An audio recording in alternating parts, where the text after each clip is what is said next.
जय बद्र विशाल। दोस्तों आप सभी का स्वागत है मेरी नई वीडियो पर। उससे पहले यदि अभी तक आपने मेरे इस चैनल को सब्सक्राइब नहीं किया है अथवा आप पहली बार मेरे इस चैनल पर हैं तो शीघ्र ही मेरे इस चैनल को सब्सक्राइब कीजिए। साथ ही बेल आइकन का बटन दबाना मत भूलिए। उससे क्या होता है कि जब भी मैं कोई नई वीडियो अपलोड करता हूं तो शीघ्र ही आपके मोबाइल स्क्रीन पे नोटिफिकेशन के रूप में वो वीडियो प्राप्त हो जाती है और आपको सबसे पहले मेरे उस वीडियो को देखने का सौभाग्य प्राप्त होता है।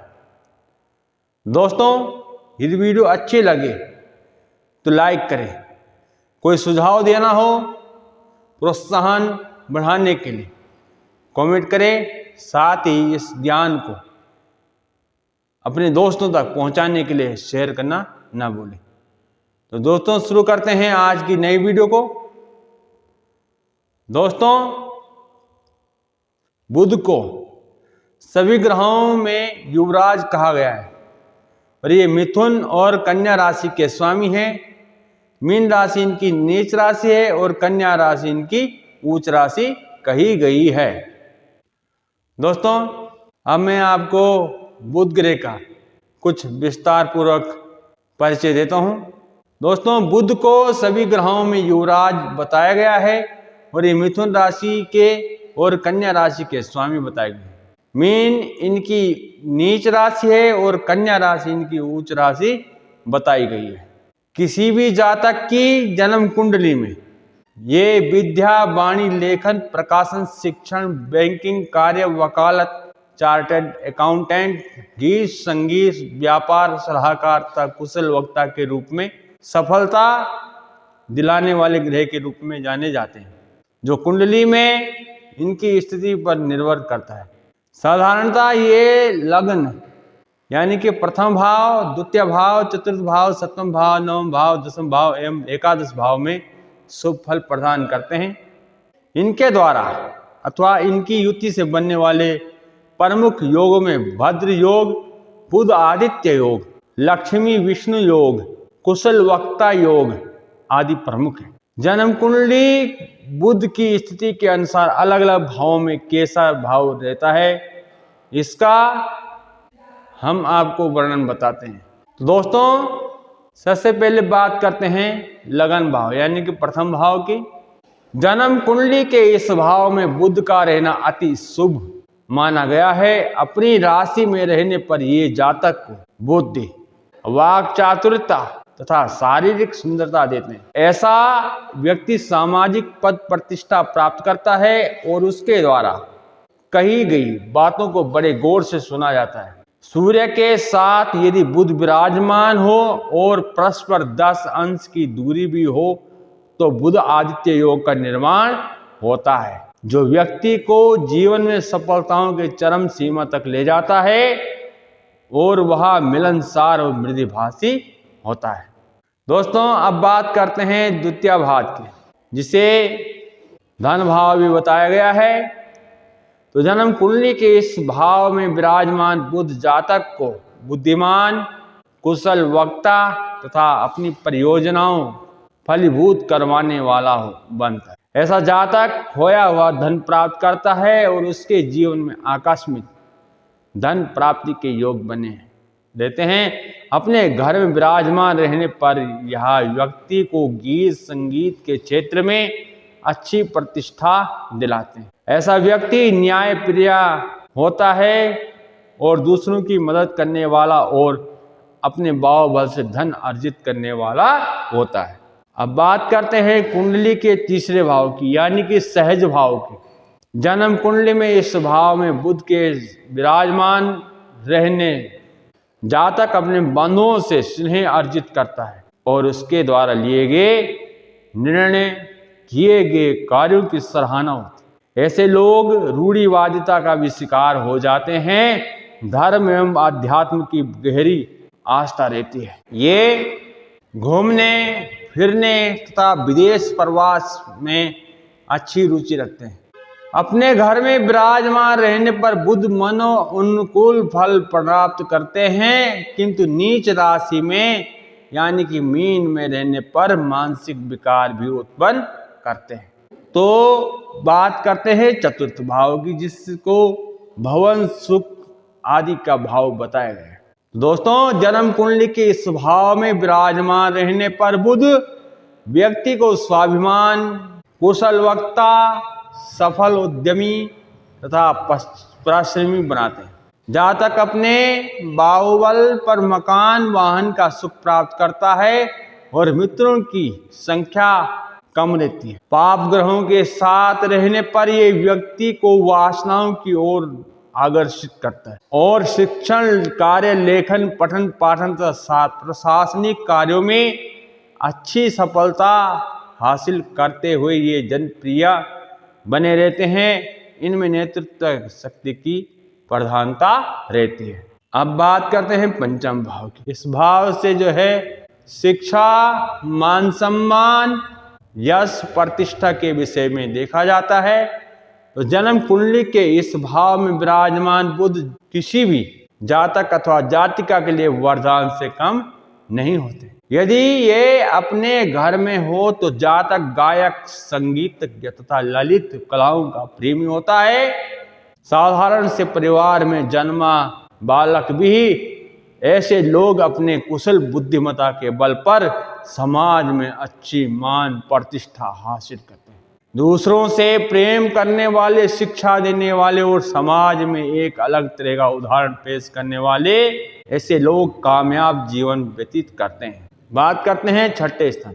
इसे शत्रु भाव भी बताया गया है और अन्य नामों से भी जाना जाता है। किसी भी जातक अथवा जातिका की जन्म कुंडली में बुध इस भाव में विराजमान हो तो उसके जीवन मिश्रित फल घटता हुआ दिखाई देता है। गुप्त शत्रुओं की अधिकता रहती है और ऐसे लोगों के शत्रु पढ़े लिखे और सहकर्मी ही होते हैं। जीवन पर्यंत कोर्ट कचहरी के मामलों में भी दो चार होना पड़ता है। कई बार देखा गया है कि ऐसे लोगों के करियर में काफी उतार चढ़ाव रहता है। यदि बुध मिथुन अथवा कन्या राशि में हो तो इन घटनाओं में कुछ कमी आती है। जातक अथवा जातिका विदेश प्रवास का भी आनंद लेता है। दोस्तों, अब बात करते हैं सप्तम भाव की, जिससे जो है पति पत्नी का स्थान भी बताया गया है और जय स्थान।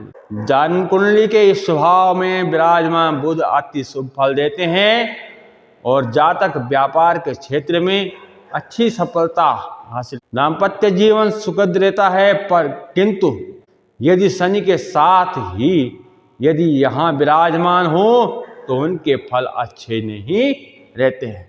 बुध अपनी राशि के हो तो ऐसे लोगों को ससुराल पक्ष से सहयोग प्राप्त होता है और धन का आगमन होता है। ऐसा जातक दीर्घजीवी, प्रसिद्ध, यशस्वी और कुशल प्रशासनिक अधिकारी होता है। अहंकार के कारण अपना नुकसान भी कर लेते हैं।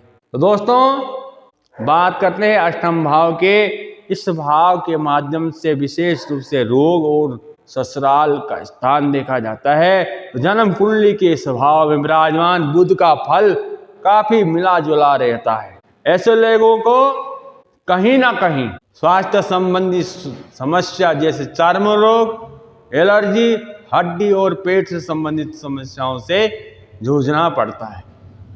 अपने घर में विराजमान बुध को उत्तम स्वास्थ्य और सामाजिक पद प्रतिष्ठा भी दिलाते हैं। मकान वाहन का सुख तो मिलता ही है, सभी भौतिक उपलब्धियों का भी सुख प्राप्त होता है। ये किसी न किसी सरकारी संस्था के द्वारा भी सम्मानित किए जाते हैं। तो बात करते हैं नवम भाव की, जिसे जो है भाग्य भाव भी कहा गया है, कर्म भाव भी बताया गया है। तो जातक की जन्म कुंडली के इस भाव में विराजमान बुध का फल बेहतरीन सफलता प्रदान करता है। ऐसा व्यक्ति धर्म कर्म में रुचि वाला, धार्मिक ग्रंथों का संपादन करने वाला, प्रकाशक और कुशल वक्ता होता है। कई बार सामाजिक जिम्मेदारियों का दबाव भी उस पर आता है। बुध अपने घर में विराजमान हो तो फल दुगना हो जाता है। ऐसा जातक जीवन में अच्छी ख्याति प्राप्त करता है, देश विदेश का भ्रमण करता है और विदेशी कंपनियों में भी बड़े पदों पर आसीन रहता है। बात करते हैं दसम भाव की, यानी कि कर्म भाव। विशेष रूप से कर्म भाव में देखा जाता है तो जन्म कुंडली के इस भाव में विराजमान बुध जातक को अति मिलनसार, न्यायिक प्रक्रिया का पालन करने वाला, कुशल प्रशासक और समाज सेवी बनाते हैं। सामान्य परिवार में जन्म लेने के बावजूद भी ऐसा व्यक्ति अपने जीवन के सर्वोच्च शिखर तक पहुंचता ही है, और यदि ये अपनी राशि में विराजमान हो अथवा कोई बड़ा योग बनाए हो तो उनकी ख्याति दूर दूर तक पहुंचे। सभी तरह का निर्णय लेने मात्र से कुशल, साहसी और निर्भीक प्रकृति का ऐसा जातक सफल जीवन व्यतीत कर।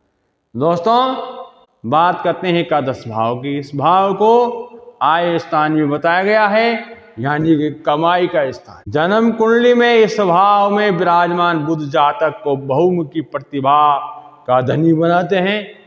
व्यक्ति नौकरी करे या व्यापार करे, सफलताओं के शिखर तक पहुंचता ही है। कुशल गणितज्ञ, ज्योतिषी, न्यायिक प्रक्रिया में रुचि रखने वाला, लेखन तथा प्रकाशन के क्षेत्र में बहुत अच्छी ख्याति अर्जित करता है। बुध अपने घर में विराजमान हो तो छोटे से स्तर कार्य करके बड़ा व्यापारी बनता है। चाहने वालों की लंबी लिस्ट बन जाती है। गीत संगीत में रुचि रखने वाला ऐसा जातक अपनी पहचान स्वयं बनाता है। दोस्तों अब करते हैं अंतिम भाव, यानी कि द्वादश भाव, जिसे व्यय भाव भी कहा जाता है, यानी खर्चे का स्थान। जन्म कुंडली के इस भाव में विराजमान बुध का फल बड़ा अप्रत्याशित होता है। ऐसे व्यक्ति के जीवन में उतार चढ़ाव की अधिकता बनी रहती है। यात्राओं के प्रेमी और धार्मिक कार्यों में बढ़ चढ़कर हिस्सा लेने वाले ऐसे लोग खूब सामाजिक प्रतिष्ठा प्राप्त करते हैं। धार्मिक ट्रस्टों, वृद्ध आश्रमों तथा मंदिरों में दान के लिए ऐसे लोगों को माना जाता है। बुध अपने घर में विराजमान हो तो ऐसा व्यक्ति विदेशी कंपनियों में बड़े पदों पर नौकरी करता है और स्वयं के बल पर विदेश में प्रवास करता है। तो दोस्तों जो मैंने आपको वीडियो के माध्यम से अभी बताया है, जरूरी नहीं ये सबके कुंडलियों में फल विराजमान है। दोस्तों बुध किस भाव में बैठा हुआ है, ऐसे देखने से पहले विचार करना चाहिए कि चलित भाव कुंडली में ग्रहों की क्या पोजीशन है, साथ ही बुध किस राशि में बैठे हुए हैं और उस राशि का स्वामी बुध का मित्र है अथवा शत्रु है अथवा सम, और बुध उस ग्रह को कौन से भाव से देख रहे हैं। बुध अस्त है, वक्री है, मार्गी है, यह सब कुछ देखना आवश्यक है, तब जाके हम जो है कुंडली के विषय में सही अनुमान लगा सकते। तो दोस्तों यदि वीडियो में कुछ अनुचित शब्दों का प्रयोग हुआ हो उसके लिए मैं क्षमा चाहता हूं। साथ ही यदि आपको मेरी वीडियो अच्छी लगी हो तो लाइक करें, प्रोत्साहन बढ़ाएं और नई जानकारी प्राप्त करने के लिए कमेंट के माध्यम से अवश्य पूछें। साथ ही जो है मेरे इस ज्ञान को शेयर अवश्य, और यदि अभी तक भी आपने मेरे इस चैनल को सब्सक्राइब नहीं किया है अथवा आपने बेल आइकन का बटन नहीं दबाया है तो अवश्य दबाएं, ताकि मेरे कोई भी वीडियो अपलोड हो तो तुरंत ही आपके मोबाइल स्क्रीन में नोटिफिकेशन प्राप्त हो जाए और आपको मेरे उस वीडियो को देखने का सबसे पहले सौभाग्य प्राप्त हो जाए। तो दोस्तों मिलेंगे शीघ्र ही अगली वीडियो के साथ में, तब तक के लिए जय श्री राम, जय बद्र विशाल।